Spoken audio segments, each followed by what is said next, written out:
เป็นเอาไว้เนาะเปิดภาพเปิดคลิปมามื้อนี้ก็อยู่บ้านน้องแต่คือเก่าพี่น้องเอ้ยเนาะเพิ่นกำลังจะมุงสังกะสีเนาะมาเมื่อวานนี่เพิ่นสร้างเพิ่นบ่ได้มาพี่น้องเอ้ยเนาะมามื้อนี้สร้างเพิ่นมาเด้อพี่น้องเด้อเนาะเพิ่นมามุงสังกะสีโอ้เนาะได้ห่มได้เงาแล้วบาดนี้เนาะได้ส้นห่มส้นเงาแล้วบาดนี้เนาะกับทักทายสบายดีพ่อแม่พี่น้องวัดสู่ผู้สู่คนพี่น้องเลยเนาะ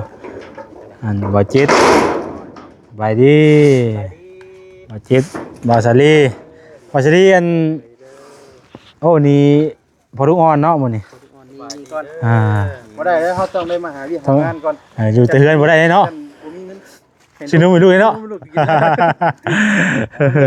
บ่แม่นนี้แม่ไหนพร้อมกินบ่กินแล้วกันกินแล้วกันซะที่ได้พอลูกอ่อนก็เจ้าก็บ่หยอกเลยแหละบาดนี้รู้ว่ากันดีเด้เว้นว่าบ่หยอกนะแม่ทุกจริงเนี่ยเคยไอ้ลูกนะน้องลูกกับ2คนแล้วอย่าพอใหญ่กินน้ำสิเล็กแม่พี่น้องว่ะ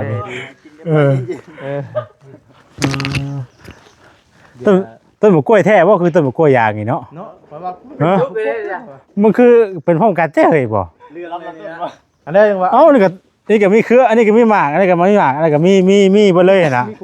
พร้อมกันเบ่เลยเนาะบักเนี่ยอย่างน้อยมันก็มีต้นนึงเป็นต้นนึงบ่เป็นกินนะแต่เก่าเนาะแต่ต้นพุ่นกันเลยแต่ต้นเดี๋ยวได้กินพร้อมกันนะปลูกพร้อมกันบ่เนาะปานดีกันจังเนาะโอ้ฮักแน่ดีพี่น้องทางสร้างเพิ่นก็มามุงหมดเลยเนาะ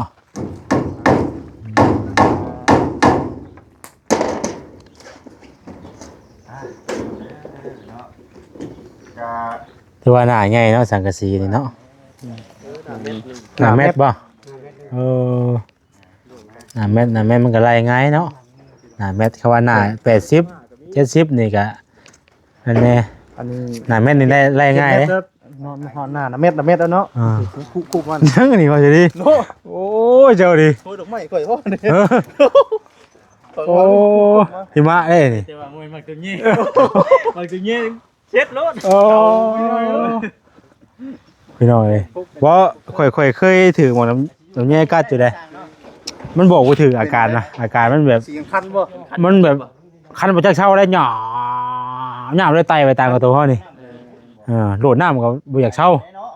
วิธีแก้มันได้บัดวิธีแก้จักแล้วข่อยก็บ่ได้แก้ได้เลยทำอาบน้ำเช้าเองแม่นบ่ถ้าก็เบ่งกินได้เป็นพื้นขึ้นมาเลยแล้วบัดนี้น่ะ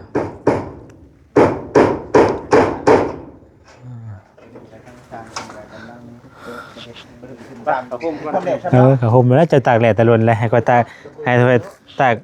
นั่นก่อนก็ได้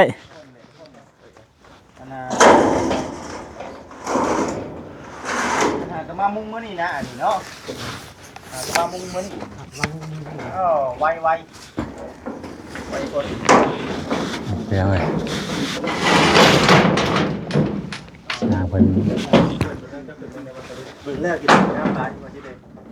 ตัดบ่าวตัดข่าวกันบ่าวตัดข่าวอะไรจังสิจังโมงเนาะอันนั้นมองนี่มันได้จะเอามันว่าจะเอาเสาเอาไปใส่ไปซิเลยบ่อยตัวได้เอา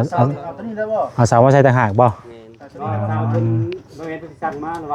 อ๋ออันนี้คือข้าวซื้อบ่ซื้อข้าวซื้อมาพอเป็นครึ่งพอได้เฮ็ดก้อนพอได้เป็นเฮ็ดก้อนเนาะย่างไว้ก่อนนะเนาะอีกเสานึงว่าไงกันเนาะสำรองก่อนนะเนาะสำรองไว้ก่อนยืดเนาะกว้างได้แหละเนาะอยู่นี่ว่าเพิ่นสิเฮ็ดอันเฮ็ดกลัวอยู่นี่บ่ช่างเอ้าคือว่าหม่องนอนคือว่าเฮ็ดหม่องนอนอีกบัดนี่หม่องนอนกับเพิ่นครัวเอ้านั่นได้จ้ะทั้งใต้ล่างนี่เฮ็ดผู้รักผู้ใหญ่เพิ่นน่ะเฮ็ดคิดเพื่อน้องเพิ่นเก่งบ่ค้าขายเป็นท่านเป็นนี่ใช่บ่สิงอกขึ้นถึงชาติเด้อีกเพื่อไว้เพราะแล้วก็เฮ็ดเพื่อไว้เลยนี่เนาะทางหน้าเนาะ เช็ดห้องเฮ็ดเป็นห้องไว้อีกห้องหนึง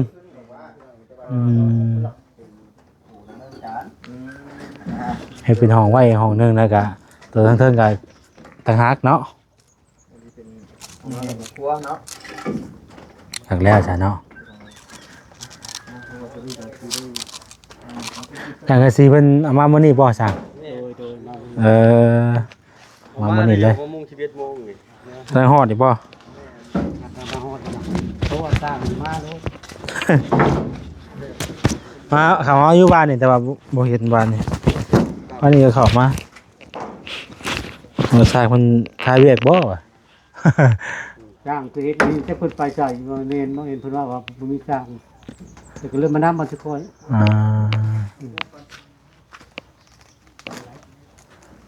อันนี้เฮ็ดนี่ต่างหากบ่เจ้าบ่เฮ็ดตัวได้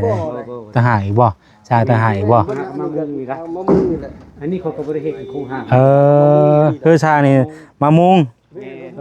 ฉันบ่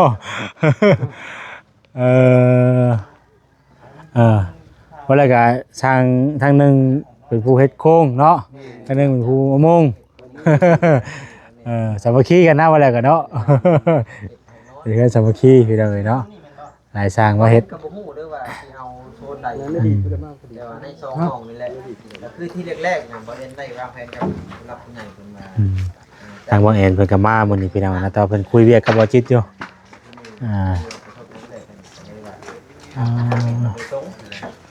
ประมาณนี้เรือนซ่านร้านเป็ดมันก็งามพี่น้องเอ้ยเนาะคัก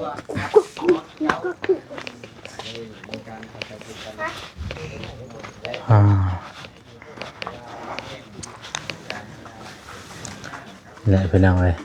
เรือนซ่านร้านเป็ดเพิ่นเนาะโอ้มีตู้มามื้อนี้มีตู้ก็อยู่เนาะอันนี้สบายดีมีตู้ สบายดี กินบ่ชูอยู่ เมื่อวานนี่มาอยู่แต่ว่าบ่เห็นบ่พ่อไป มาค่ำหลานบ่ได้ไปน้ำวันเป็นน้ำหลานบ่เห็นแล้วก็ลบมาเพิ่น มีตู้แก้วบ่ โดย ชื่อลูกได้อยู่บ่นี่ บ่จื้อบ่ได้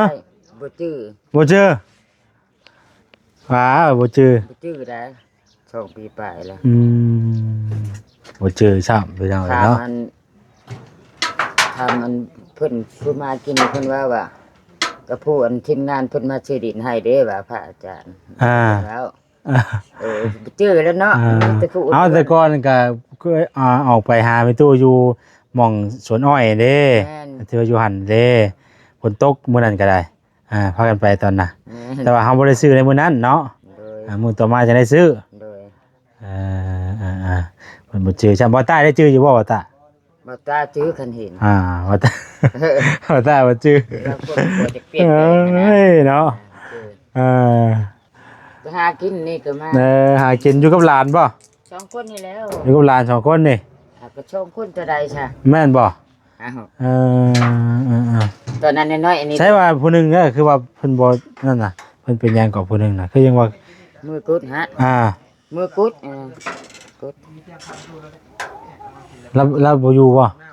เราบ่ได้อยู่น้ำเนาะเพิ่นบ่ได้อยู่น้ำอันนั้นเป็นหยังจ้ะน่ะหากินน้ำแม่ได้ไหมบ้านนี่หยังบ้านโอ้ยระวังเด้อเลื่อนพ่อแม่มันไปใช้ซั่นน่ะ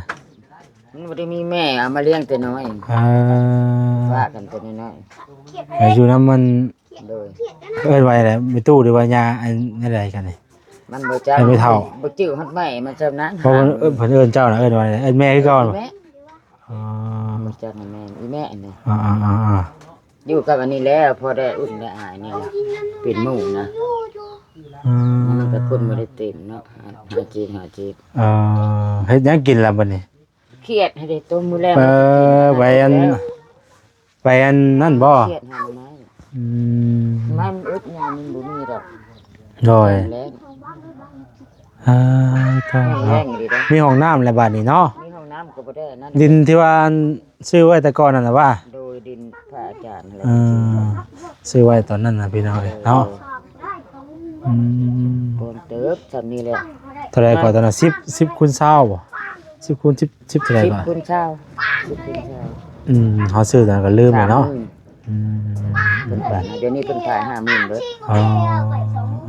ธุนี่ว่าบุญนี่ว่า ถือว่าก็เป็นราคาเก่าๆบัดนี้เนาะ โดยเบิดแล้วได้ข่าวเบิดแล้วก็ได้นี่ อืม บ่ได้แม่นพวกซอยอันพระเจ้าซื้อเอ ไม่ ง ใช่ทหารบ่ให้จะเฮ็ดห้องน้ำให้นี่ตุ ห้องน้ำมันไม่เท่าน้อย เท่าน้อย ไม่เท่าน้อย เท่าน้อยใส อยู่สหรัฐคนบ้าโอแล้วล่ะว่า ผู้ใหญ่บ่ ผู้ใหญ่เพิ่นเฮ็ดให้ เอ เพิ่น อ เฮ็ดหัวคอกนี่แหละ หอมบัวนี่ไว้พร้อมเนาะน้ำยังบ่ได้มีบ่ไปตุ บ่มี เอาน้ำมันบ่ออกอันนี้ใช้บ่ได้ ใช่บ่ออกมันน้ำบ่ออกบ่ ทิ้ง อ่า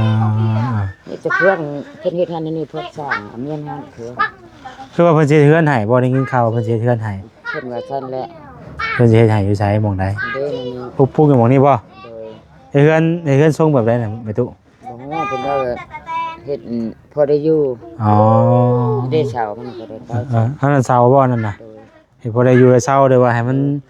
อันนี้มันแคบโพด กว้างกว่านี้เนาะ โดยอันนี้กระตุกมากมันจะพูดเลยตอน บ่ เดอันนี้ โอ้แต่ก่อนน่ะเฮาซื้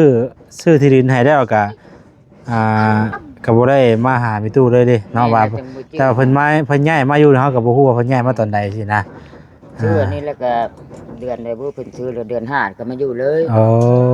มาเดือนกับหลานมาเลยนะ อืมโดยมาอยู่มาเช้าอยู่นี่ตลอดแล้วเนาะ โดยโดนแล้ว2 ปีแล้วได้มาอยู่ อ่า แต่ว่าซื้อ2 ปีไปแล้ว 2 ปีปลายแล้ว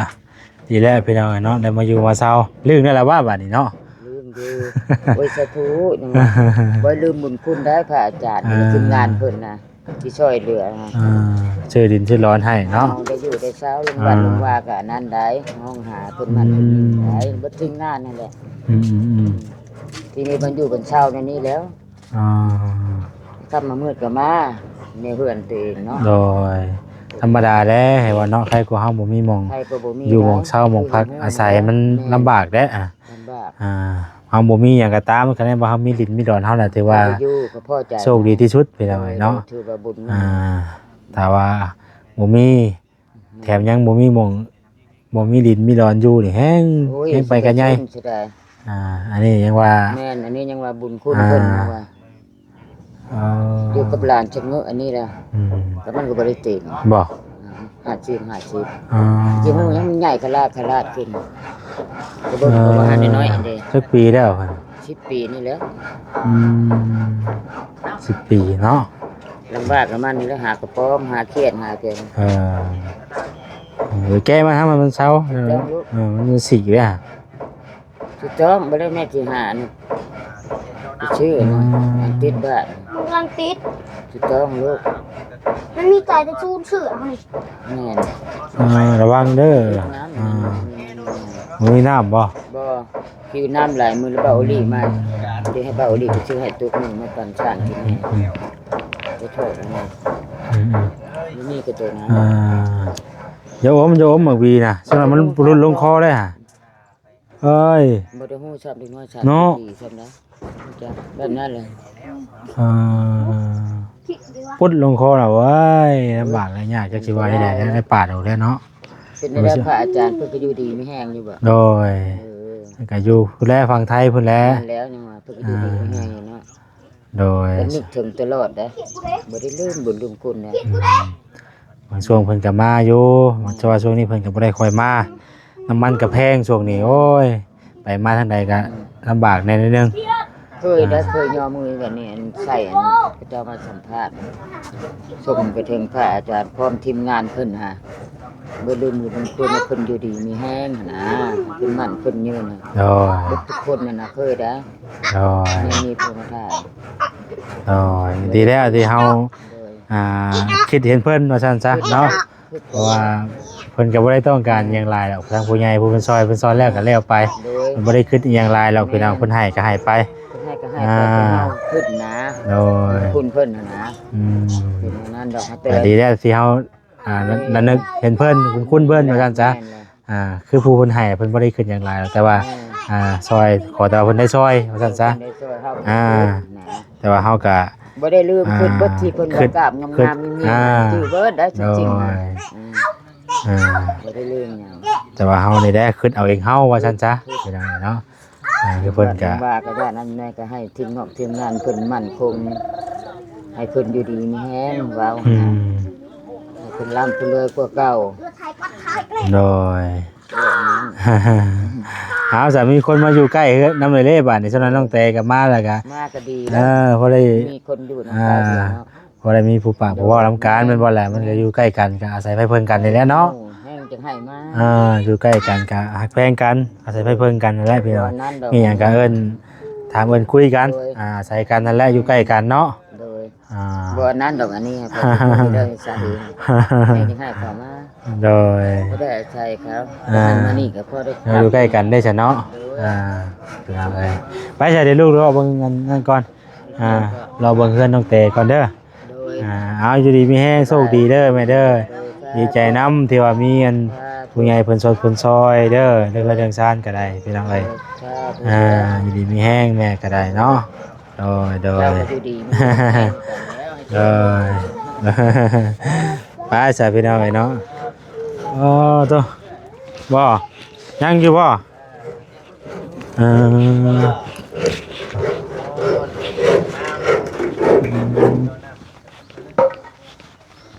มันตักข่าวไปหน่อยเนาะข่าวแล้วก็ใส่อีกแผ่นนี่ก็แล้วก็อัดเป็นลมใส่ข่าวออกก็ใส่เป็นลมตอกถือว่าสำเร็จเนาะตอนนี้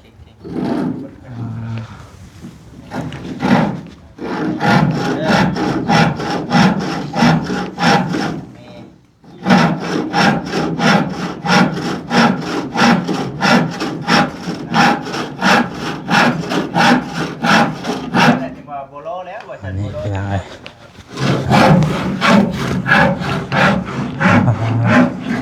เนี่ยสร้างไม้ให้ใช่เนาะผมมีแผนเสียอย่างอีกเด้เนาะไม้เต็มตารางอยู่นี่ สบายดี ไปดีบ่แอนโอ้ยบ่ได้พอแต่โดนน่ะเนาะ โดนเติบบ่ รู้สึกว่ารอขึ้นเก่าแล้วเดี๋ยวนี้เนาะจก ทำไม้นี่บ่ โดย ไม้นี่ครับเพิ่นจะเอาไปเทือนเมตุแก้ว อ๋อนี่เห็นบ่ แม่ นึกว่ามีแผนว่าสิเฮ็ดเกาะเอาอีกนะ บอกมันเป็นคนละส่วน อ๋อแบบชวนนี่ไป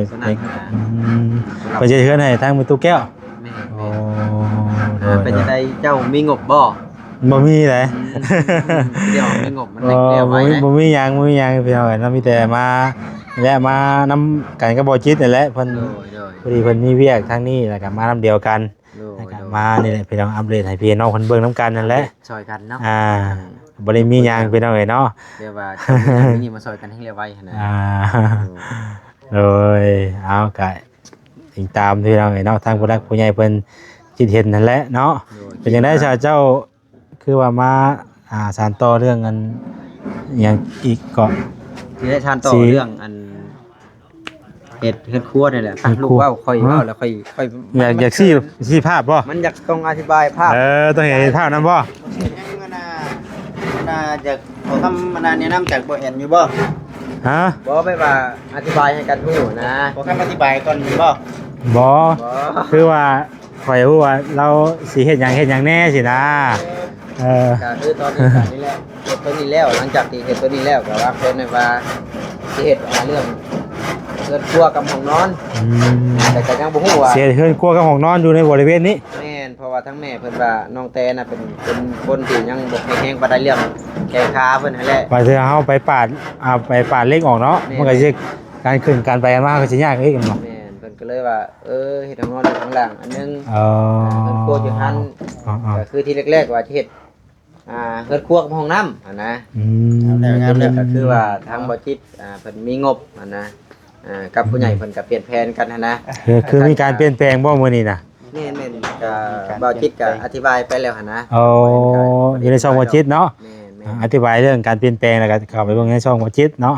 ๆก็เป็นการเข้าใจผิดกันให้แหละว่าง่ายก็ได้คุยกันบ่ลงตัวปานใดหั่นนะ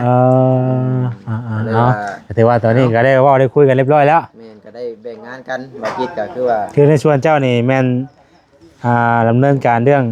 มุงกับอันว่าเฮ็ดห้องนอนเฮ็ดครัว ห้องนอนห้องครัว เอาจิตนี่คือเรื่องของน้ำ ห้องน้ำ กับ น้ำประ ทาง ท น้ อ๋อ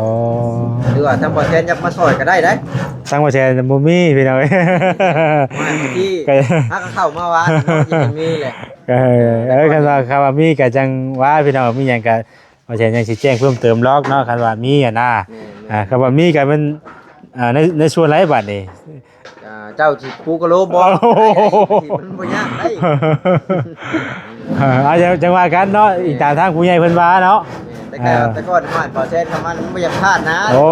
ยเห็นว่ากันเลยเนาะไปจังไดก็บ่คือเก่าแล้วชั่วโมงนี้ แม่นบ่คือเก่าแล้วพี่น้องเอ้ย มอบข่าวดีหรือข่าวใหญ่มาเนี่ยเฮ็ดนะ โอ้ก็บ่คือเก่าแล้วน้ำมันแต่น้ำมันก็ยังแพงกว่าเก่าเนาะเจ้าก็ได้ไทยเนี่ยเนาะ น้ำมันก็ยังแพงกว่าเก่าก็บ่คือเก่าแล้วว่าเนาะก็อยากคือเก่าอยู่แต่บ่คือเก่าบัดนี้ สู้ๆบ่ได้แหละ แม่น เนาะ แต่แล้วพี่น้องเฮ็ดจังได๋ซะเฮาเรียกงานเฮากันนี่นะเนาะเฮ็ดไปสู่ไปเอาก็ในนั้นแหละพี่น้องเนาะเรื่องราวก็คือว่าแอนบ่อนสิฟังกันแหละเนาะว่าสิเฮ็ดห้องนอนกับเพิ่นครัวทางว่าสิเพิ่นก็ห้องน้ำกับทางน้ำ แต่บ่ฮู้ว่าบ่จิตเพิ่นว่าสิทางมื้อใด ทางน้ำกับทางอยู่หม่องใดเนาะ คือว่าเห็นบ่จิตซี่ในหันหั่นน่ะ บ่ใกล้กันกับตัวนี้พอบ่ เอามันก็คือทางบ่จิตเดี๋ยวมาพี่เจ้าว่าเป็นยังของน้ำชาบ่นี่คือจักทางนะ ฮะ เพราะว่าอันนี้เนี่ยมันยวกได้ซองคู่หนึ่งอะนะคู่หนึ่งแล้วมันขุ่นโลนะ นั่นตัวนี้น่ะบ่ กระหู้ ข่อยว่าอยู่คือจังว่ามีน้ำอยู่อะนะ แม่นๆเขาเห็นเจ้าในคลิปว่าคือว่ามีน้ำอยู่มันยวกบ่พอขู่กับขุ่นแบบ แบบเวลาเฮาสูบไปเรื่อยๆหลายๆคู่นึงเนี่ยมันขุ่น ขุ่นคือขี้ตมโลนะกระหู้ย้อนอย่างน้ำเบิดบ่เว้นคิดมีแต่ว่าน้ำเบิดเท่านั้นแหละอย่าที่คิดออก หรือว่าเฮาต้องหรือว่าเฮาคันเฮาไล่ใช้ได้จ้ะคำว่าเอาไล่ปอนลงไปเลยบ่ลมบ่ มันก็สิบ่ล้มเพราะว่าเฮาถังมาแบบเฉพาะโยกนะแต่ว่าเฮาแบบว่าเอาเป็นไดจุ่มมันก็โอเคขึ้นกว่าเก่านะ อ๋อแบบว่าเฮาสูบไปเรื่อยๆแล้วมันขุ่นบ่เนาะมันขุ่นสิเนาะ บ่พอขู่ได้ ใช่ จนบ่ได้เลยมีแต่ ข่อยว่าอยู่คือมีน้ำอยู่เพิ่นคือเพิ่นสิทางนี้ได้อันน่ะคือก็ยังงงอยู่ว่านี่ก็ได้ขอยก็บ่ฮู้เด้คำว่าสาเหตุที่มันขุ่นเนาะ แม่นใช่แต่มันขุ่นก็ประมาณนี้แหละค่อยก็ที่แรกๆค่อยก็คิดอยู่ว่าเอ้าคือมีน้ำแล้วอ่ะนะ เพราะว่าเฮามาว่าคือเห็นน้ำอยู่แล้วอะนะเนาะมันก็ต้องใครก็คืออะไรแล้วพี่น้องเพราะว่าเฮาเห็นน้ำอยู่นั่นนึกว่าแต่